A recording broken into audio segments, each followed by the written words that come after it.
Hi, so today we're going to be doing a charcoal drawing using the subtractive method.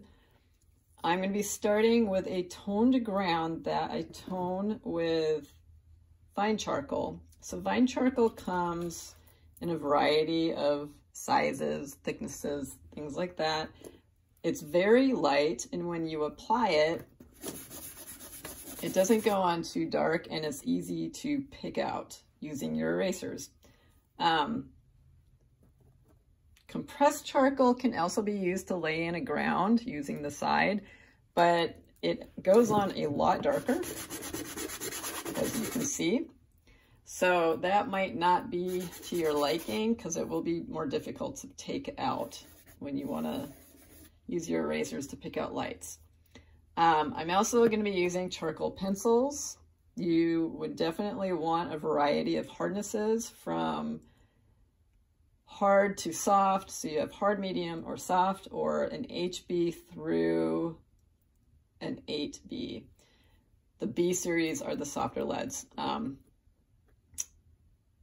variety of erasers. So starting with what you're going to be using to pick out lights in this drawing is a kneaded eraser. And you can see that this just, it's very flexible, warms up in your hand, and as you pull out your charcoal, it's going to get very dirty with charcoal, so you're going to want to definitely pull it apart, and what it does is it just magically disappears into the eraser. I still have no idea what happens to it. It's the most bizarre, magical thing. So you can start out picking lights out of your drawing. Once you have a gesture drawing done, you'll pick out lights with this, and then to get out even more light or more charcoal out of the paper or detail, there's a variety of different erasers that you can use. So this is a flexible rubber eraser, and this is a magic black eraser that I picked up. It's General's Magic Black Erasers. It's for pastels, charcoal, and graphite. So I figured I'd give it a shot. I also picked up one of these. So when you get into the details or you want to create like cross-hatching with an eraser, these are really handy. It's just like a mechanical pencil, but it's with an eraser.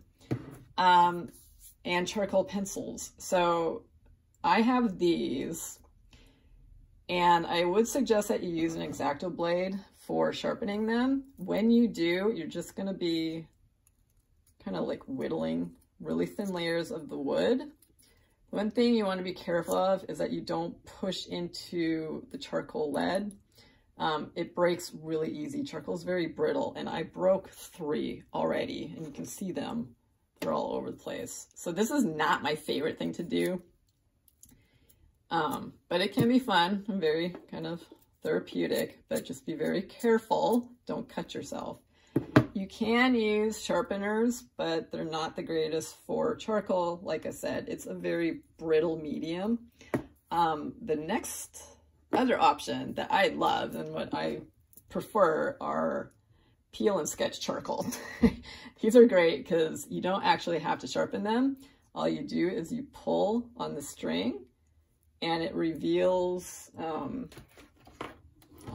don't want to pull any more off of that one. So they come like this, and you just pull on the string, and it cuts into the paper, and you just peel the paper,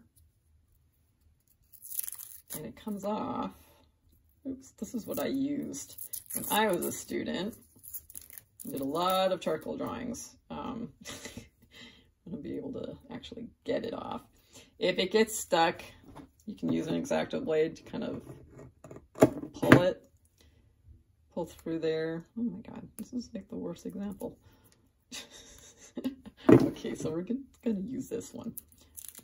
Be very careful when you do it so that it doesn't get stuck. But it basically winds around the whole thing, and it reveals this, and then you can use sandpaper to sharpen it to a point, if that's what you want to do, to get something like this. So those are all the different options. If you sharpen using a blade, it's a good idea, or even sand your charcoal, save your charcoal dust, because you might want to use it later using brushes in your drawing. All right, let's get started.